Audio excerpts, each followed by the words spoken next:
Aliyev colocou Putin de joelhos diante dos olhos do mundo inteiro. Reconheceu que a defesa aérea russa derrubou o avião da Azov. Humilhação. Do homem do bunker ao vivo. Aliyev destruiu Putin. O ditador gaguejou, pediu desculpas e ficou olhando para o chão. O sonho de Trump desmoronou. Trump não ganhou o Prêmio Nobel da Paz. Agora o líder dos Estados Unidos vai se vingar da Noruega. Ele vai aumentar as tarifas comerciais para a Noruega. A Rússia também entrou na mira. Trump está pronto para atacar Moscou. Sim. Eu faria exatamente isso. Sonovil está tendo um surto nuclear de outono. Berlim, Paris, fábricas que produzem equipamentos agindo contra a Noruega. Ou seja, começar uma guerra em grande escala na Europa. Sim, começar uma guerra em grande escala na Europa. Exatamente. Correto. A gasolina acabou. A Crimeia ocupada está voltando para o URSS. A escassez de combustível, que já atingiu Moscou, a Crimeia e Leningrado. A situação crítica nas regiões fronteiriças de Kursk e Belgorod. Procurar gasolina por lá virou uma verdadeira loteria para os motoristas. A gasolina de 95 octanas na Crimeia custa 160 rublos. Você não quer? Por favor, peça isso. Enviei um anúncio para você. A cobertura da China. Chuva de fogo no céu sobre Pequim.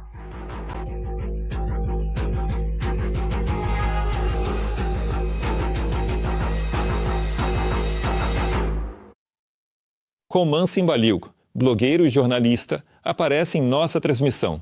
Vamos discutir as coisas mais importantes de hoje. Roma, oi. O que você acha da história sobre a Casa Branca estar chateada porque Trump não foi indicado ao Prêmio Nobel da Paz? Então, na verdade, eles não o concederam a ele. Embora ele quisesse. Olá, Alexandre. Todos nós queremos que Donald ganhe o Prêmio Nobel da Paz. Teria alguma coisa para isso? Certamente. Portanto, ele ainda tem uma chance. Se você olhar de um ponto de vista formal, o Prêmio Nobel é dado por um evento que você realizou um pouco antes. Isto é do ano passado. E Donald ainda não havia impedido a Oitava Guerra e não iria impedir outra. E o mais importante, é preciso dizer claramente a todos na Casa Branca que, enquanto Vladimir Putin não for detido, todos os esforços não contam. Porque justamente deter Putin era, ou fazia parte, das promessas de campanha do Donald, e sem parar essa guerra, sem expulsar os russos de volta para a Rússia. Provavelmente, isso não vai funcionar. Então, na minha opinião, essa história é assim.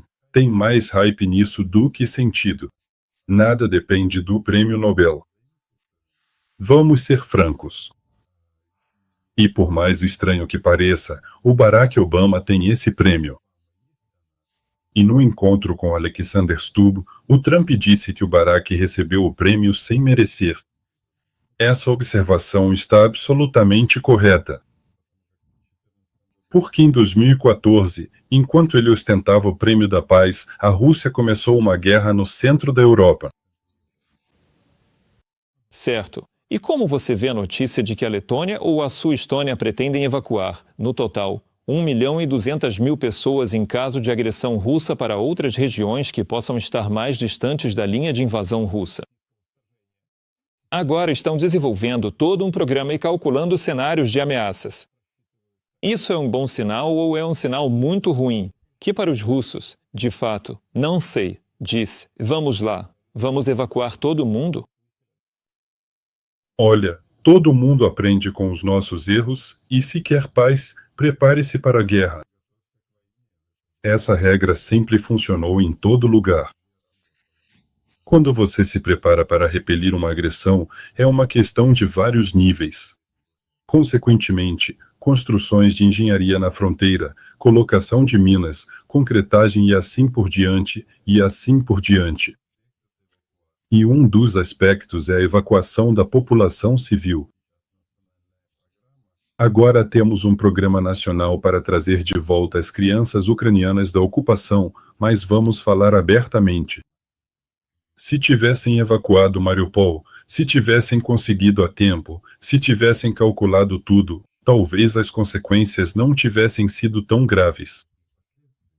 Eu falo isso porque muitos países observaram e chegaram à conclusão de que é melhor se preparar para o pior e esperar pelo melhor, comprando bombas, mísseis, aviões F-35. Por exemplo, aquela mesma televisão russa. Por algum motivo eles ficaram agitados pelo fato de que a Alemanha está comprando doses de iodo, só por precaução. Por precaução de quê? Por precaução de uma guerra nuclear. Me parece que todos perceberam que os russos são realmente cruéis, fanáticos, e é preciso estar preparado para tudo. Então isso não significa nada. Isso não quer dizer que os russos não serão mortos se entrarem no território dos países bálticos. Você está acompanhando as declarações dos russos no contexto das notícias sobre o Donald Trump e o fornecimento de tomahawks, eu sei. E eu quero te perguntar, o Putin diz que os ataques a Moscou com tomahawks, sobre os quais Zelensky falou, são só chantagem e bravata.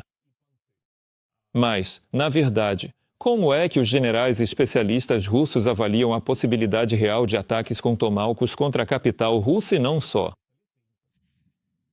Bom, na verdade, as opiniões estão divididas sobre se eles vão ser entregues ou não. E vamos só registrar, não existem esses mísseis. O que existe é esse impulso político, tipo, parem a guerra ou os ucranianos vão receber tomahawks. A resposta de Putin não põe fim à guerra, e a noite de hoje em Kiev, e não só em Kiev, é uma boa prova disso. Eu não tenho conhecimento de que a gente tenha esses tomahawks. Sim, os mísseis que vemos nas telas são lindos e impressionantes, mas, se fosse por mim, eu escolheria mísseis tão bonitos quanto, só que nossos. Por quê? Porque aqui é uma decisão política de transferência, mas pode ser algo tão distante, complicado e por aí vai. Além disso, quando os americanos entram em guerra e querem alcançar objetivos políticos, eles lançam centenas desses mísseis. Por enquanto, não vejo nenhum motivo para que haja tantos assim. Mas, no geral, o fato de eles encararem isso como realidade, e o Putin, por exemplo, na coletiva de imprensa em Dushanbe, como ele reagiu a isso? Ele disse que vão fortalecer a defesa antiaérea, ou seja, eles tratam isso como uma realidade absoluta.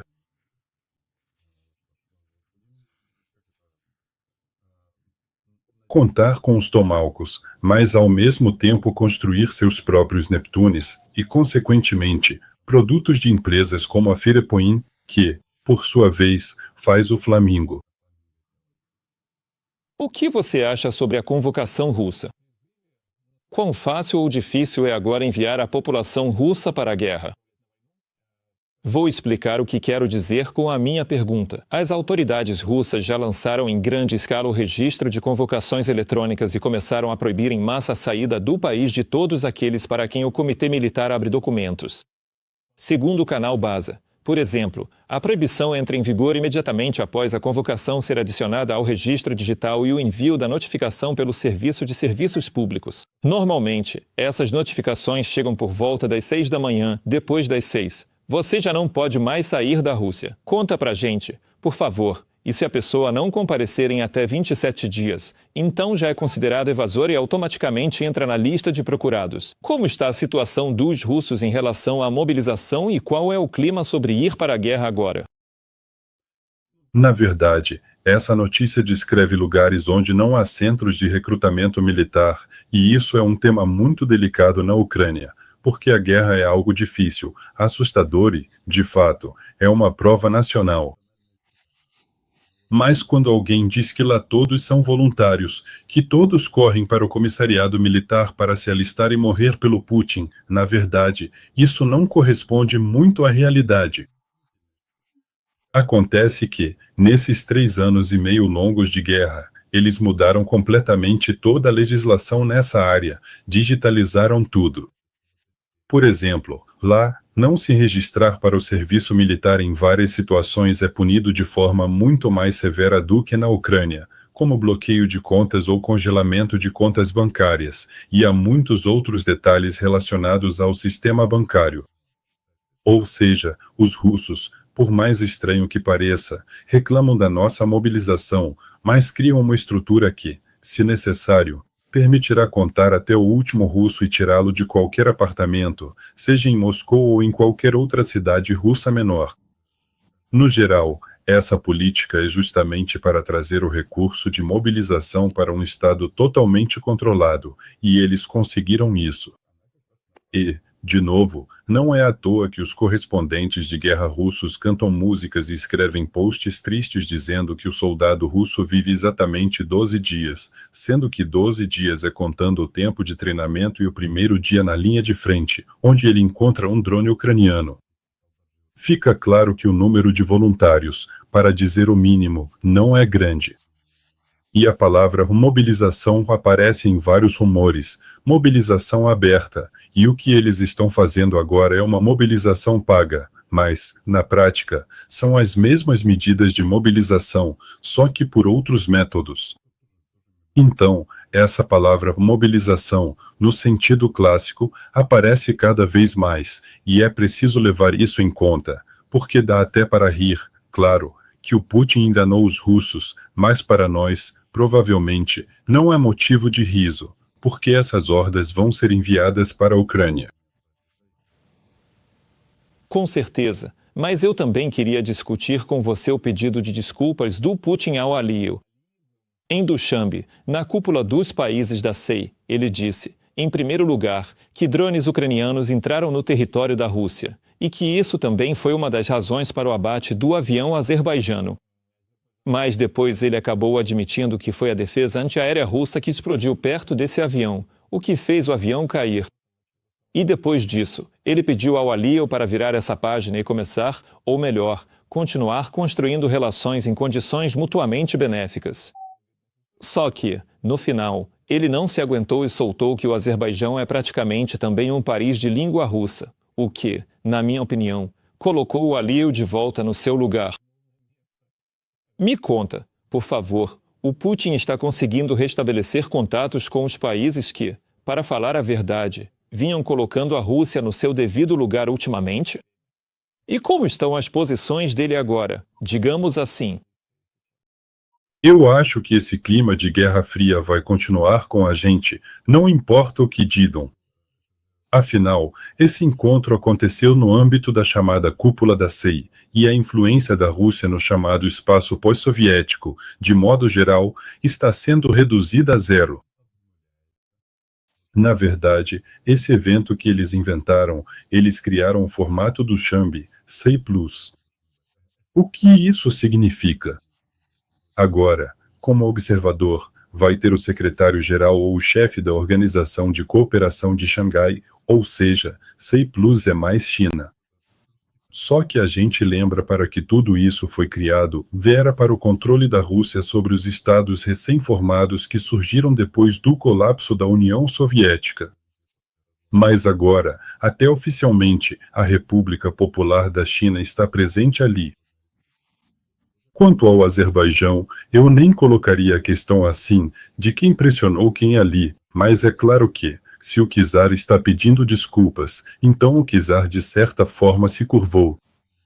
Mas os azerbaijanos, o Azerbaijão, oficialmente, por mais que se possa dizer sobre esse país, eles são nossos aliados, enviaram muita ajuda humanitária para a Ucrânia. Alguns dizem que não foi só ajuda humanitária, mas eles não têm o objetivo de entrar em guerra com a Rússia. E se a gente analisar, eles não estão exigindo nada absurdo. Ok, pode-se considerar isso um acidente infeliz, embora, de novo, se a defesa aérea derrubou um avião civil no seu espaço aéreo, bom, é o seu espaço aéreo, então você é responsável por isso. E não teria havido nenhuma situação de conflito se, os russos agissem como vizinhos normais, pagassem compensação, pagassem pelo avião e dissessem, me desculpe, foi um erro.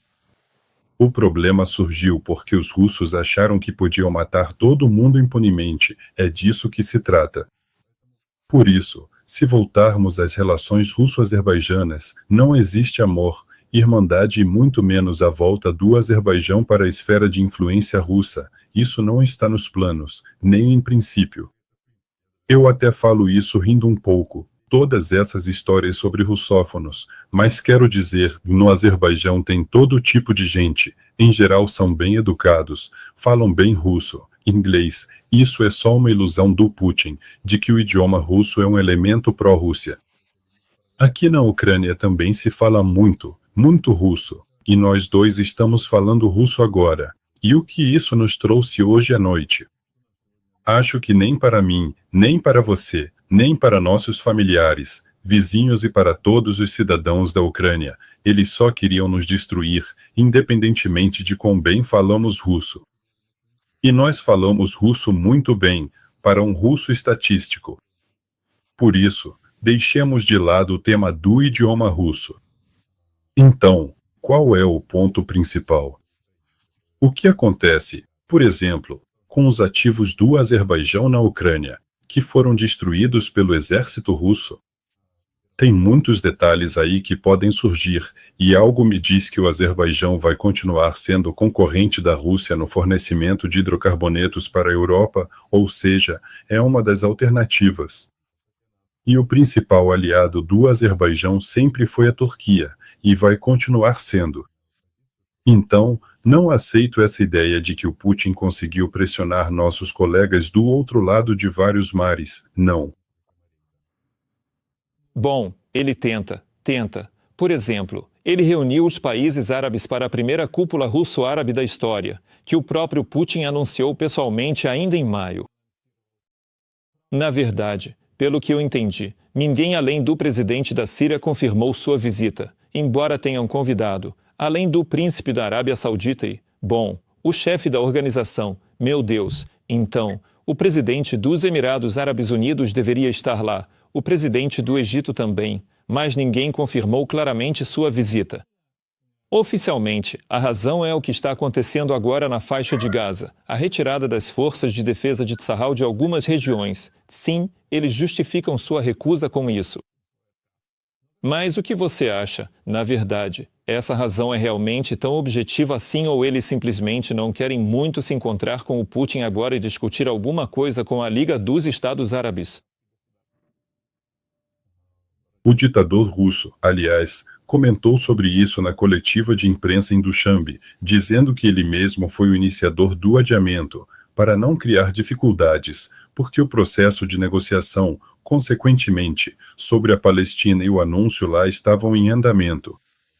Mas, para ser sincero, me parece que isso está relacionado ao fato de que a Rússia simplesmente deixou de ser um jogador nessa região. De novo, talvez eles não tenham saído da Síria, mas a gente praticamente não ouve nada sobre a base síria, se ela ainda existe lá ou não. Dizem que eles meio que chegaram a um acordo, mas estão lá quietos, sem fazer barulho. Isso também diz respeito à Líbia, consequentemente, à influência da Turquia, e como resultado, a segurança do Azerbaijão na região aumenta. E eu, ao analisar assim, fico pensando o que poderia estar sendo discutido lá. Ou seja, Rússia e Liga dos Estados Árabes, atenção, Liga dos Estados Árabes, para que serve a Rússia?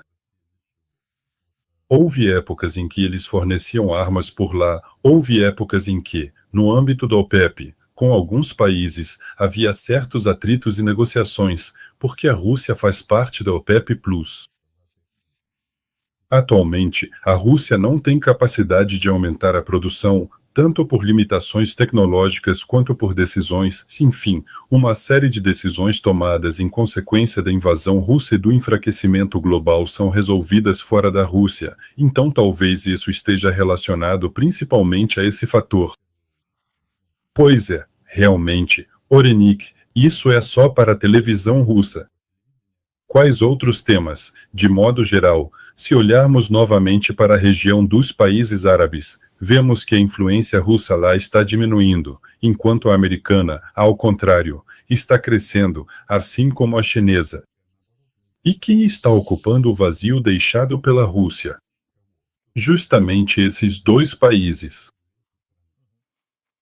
Roma, só para encerrar, quero te fazer uma pergunta mais emocional. O que, diabos, está se passando na cabeça do Trump?